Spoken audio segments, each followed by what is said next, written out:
नमस्कार। तीसरी आंख न्यूज़ 24 में आपका स्वागत है और मैं आपका दोस्त सुहास मिश्रा। हम इस समय जयप्रकाश नगर में हैं। ये लखनऊ का एक एरिया है और यहाँ से विधानसभा की दूरी मात्र 1 से 1.5 किलोमीटर है। हमारे पीछे एक बिल्डिंग आपको दिखाई पड़ रही होगी, जिस बिल्डिंग को कल गिराया गया। बिल्डिंग गिराया क्या गया, थोड़ा सा हथौड़ा चलाया गया, बाकी पूरी बिल्डिंग खड़ी नजर आएगी आपको।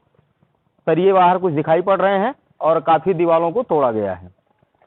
छायाकार से अपने कहेंगे कि थोड़ा आप नीचे की तरफ दिखाने की कोशिश करिए, क्योंकि तमाम ईंट पत्थर यहाँ पड़े हुए हैं और बिल्डिंग को बनाने में 5-7 साल लगा और 5 साल तक, पिछले 5 साल तक लगभग सरकार थी बीजेपी की ही, और इस सरकार ने 5 साल तक क्या किया ये भी सोचने का एक विषय है।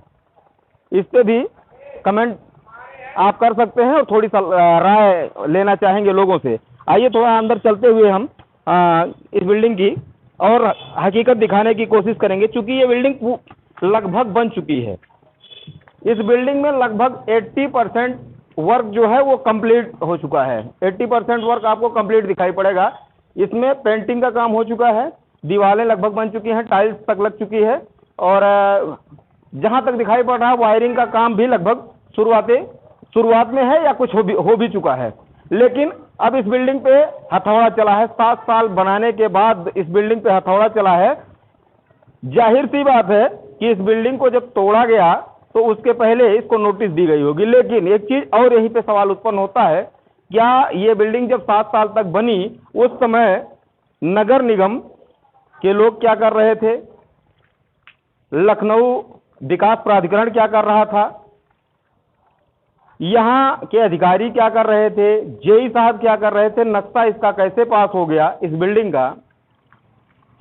तो ये भी एक सोचने का विषय है कि बड़े बड़े अधिकारी, बड़े बड़े कर्मचारी जो होते हैं सरकार के, कहीं ना कहीं वो, अब हम खुले तौर पे तो नहीं कह सकते, लेकिन ये शक के दायरे में आते हैं कि उन्हीं की लापरवाही की वजह से इतनी बड़ी बड़ी बिल्डिंगें खड़ी हो जाती हैं।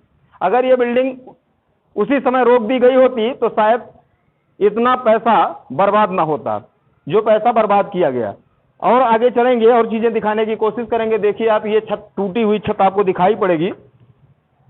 थोड़ा छायाकार से कहेंगे अपने हम कि इसको दिखाने की कोशिश करिए। देखिए ये छत पे मशीनें चलाई गई जिससे ये छत टूटी और यहाँ पर एक गार्ड है, इनसे भी थोड़ी हम जानने की कोशिश करेंगे कि आखिर इसके कल जो कार्रवाई हुई उसके उपरांत कुछ और कार्रवाई हुई या इतने पे ही रोक दिया गया। दीवारें भी कुछ टूटी नजर आएंगी आपको। नहीं, आइए गार्ड साहब से थोड़ा मिलते हैं। नमस्कार। नमस्कार। क्या नाम है? राम सागर। राम सागर।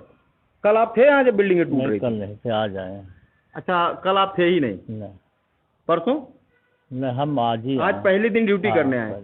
अच्छा गार्ड साहब ये बताइए, इतनी बड़ी बिल्डिंग जब तैयार हो जाती है शहर में तो क्या उस समय अधिकारी नहीं देख पाते हैं बनते हुए इसको? अब सर हम जब आए नहीं तो कोई बता नहीं सकते हैं। नहीं, इतना तो बता ही सकते हैं कि जब ये बिल्डिंग बनी होगी तो उस समय तो ये ऐसा तो है नहीं कि रातों रात खड़ी कर दी गई। हाँ वो तो सबको पता है, मगर अब जब आज कोई आए नहीं, यहाँ कोई सोच रहे हमको नहीं, तो हम आगे कोई बता नहीं सकते। चलिए धन्यवाद। और इसके ऊपर भी चलने की कोशिश करेंगे, थोड़ा और चीज दिखाने की कोशिश करेंगे। अगर गार्ड साहब कहेंगे कि आप ऊपर जा सकते हैं तो बिना इनकी अनुमति के, चूंकि ये प्राइवेट प्रॉपर्टी है तो बिना किसी की अनुमति के इसके अंदर और इसके ऊपर जाना उचित नहीं है। हम इनसे अनुमति लेंगे, अगर ये कहेंगे तो ऊपर चल के दिखाएंगे। एक चीज और है कि जैसे कि हमको सुनने में आया कि इसमें कुछ फ्लैट जो है उसकी रजिस्ट्री भी की जा चुकी है। अब एक चीज यहाँ ये शक के दायरे में आती है कि बिना एनओसी के, जब तक एनओसी नहीं हुई कैसे रजिस्ट्री हुई? एनओसी विभाग दिया होगा तभी जाके इसकी यहाँ के जो फ्लैट हैं उनकी रजिस्ट्री हुई।